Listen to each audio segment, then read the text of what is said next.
Hi there. We've already talked about the various aspects of the Ottoman Empire, such as its founding and three of its most important leaders, including Osman I, the founder of the empire, Mehmet II, who wound up conquering Constantinople, creating Istanbul.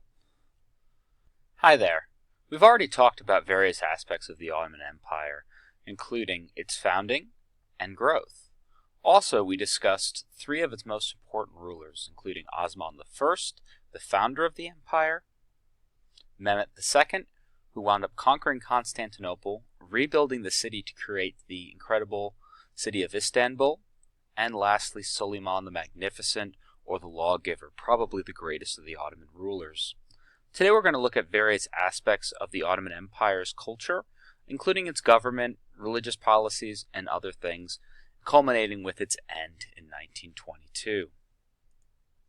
Please forgive any errors or coughing. I'm still quite sick. So let's go to its government. Now, we've already established that the sultans were the absolute power within the government. However, being an absolute monarch does not mean necessarily that you are going to be the sole ruler in charge. And we find that in the Ottoman Empire, most of the ruling is eventually going to go to the people given the title Grand Vizier. They are going to wind up controlling much of the day-to-day operations of the empire, with the Sultan giving more broad decrees. This is especially important as we learned after Suleiman, the emperors tended to be less than excellent judges of character and less than excellent people of virtue. Alright.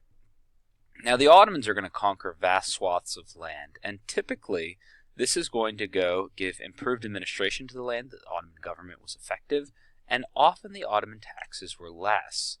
Now, one of the most important things about the Ottoman Empire was their idea of promotion based on merit. That's right, just like the Mongols. They saw if a person was capable that they should be in charge.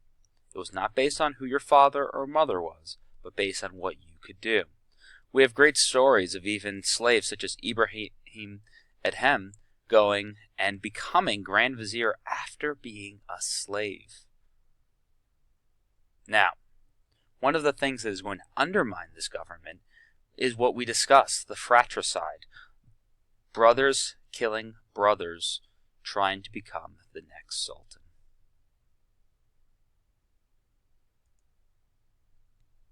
Now we're going to look at religion. Ottomans were typically Sunni Muslims. The government was based on Sunni Islam, and Islam is going to unite many of the conquered peoples. We know that they're going to conquer much of the former Abbasid territory and other lands conquered by Muslim empires. Now, this meant often churches were converted to mosques when conquered. However, despite the Ottomans being Sunni Muslims, they were typically very tolerant of other religions. This especially was true for Christians and Jews. We talked about Suleiman the Magnificent we talked about how Mehmet II, after conquering Constantinople, needing to repopulate the city, went and offered Constantinople, renamed to Istanbul, a safe haven for the Jews to avoid persecution. Now, they created something called the millet system, which is essentially having your own small community within the Ottoman Empire that you'd be allowed to go and have some local governing, and you'd be able to keep your own religion and have your own religious house of worship. In order to be in the millet, you had to pay the jizya, a special tax if you were a non-Muslim. Here we see the division. We see the vast majority of the people are under the Raya. Those are basically going to be non-government worker Ottomans. So that could be a merchant, could be a peasant, a farmer, and it did not matter what religion you were. Janissaries. These are one of my favorite aspects of the Ottoman Empire. They are going to be the elite soldiers. They are going to be the best of the best. They're their equivalent of the Navy SEALs, the SAS, the Spetsnaz. Now, their foundation is going to be quite interesting, though. As opposed to people going and training and working hard from youth and applying to become a member of the Janissary, people were actually taken as children and made slaves and forced into it. However, these slaves are going to be given an excellent education, the best training possible, and then the best military technology possible, making them into a very strong group. Now, once a person reached power in the Janissaries, they could be promoted to higher positions, often eventually leaving military service and then going into the government. They could be governors of the provinces they were from. Now, as a side note, typically, in the beginning, people did not want their children taken to be Janissaries. They were worried about their child being taken by these strange people and then never seeing them again. However, we are going to find once people realized that the Janissaries were given such good educations, such good training, and then had such prominent positions of power, they were often desired, and people would try to go then have their sons selected to be taken as a Janissary. Later in the empire, we're going to see the Janissaries are going to reach so much power that they're going to wind up going and running huge portions of the government to the empire's detriment.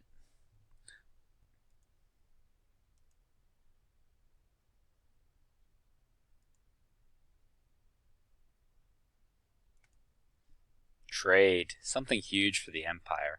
Now, the Ottoman Empire's location is going to be crucial for its success, because the Ottoman Empire is directly situated between Europe, because it had lands in Europe, and Asia, as it had most of its lands in Asia. Now, this meant they could facilitate the trade between Europe and India, Europe and China, and other Asian countries. Now, this is actually going to be very interesting because the Ottoman Empire is going to be indirectly responsible for the desire for exploration and the discovery of the New World.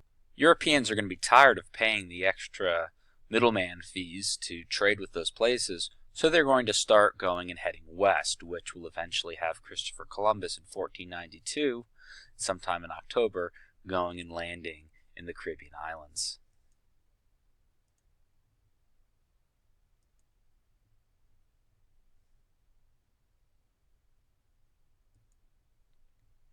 And now we get to the end of the Ottoman Empire. Now, we've discussed this before. The Ottoman Empire is going to end probably first and foremost because lack of excellent rulers.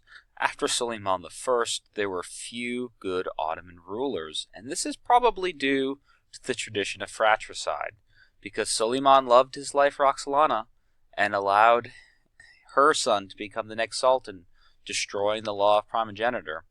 We then have this tradition of brothers killing brothers so that they could be the only one picked.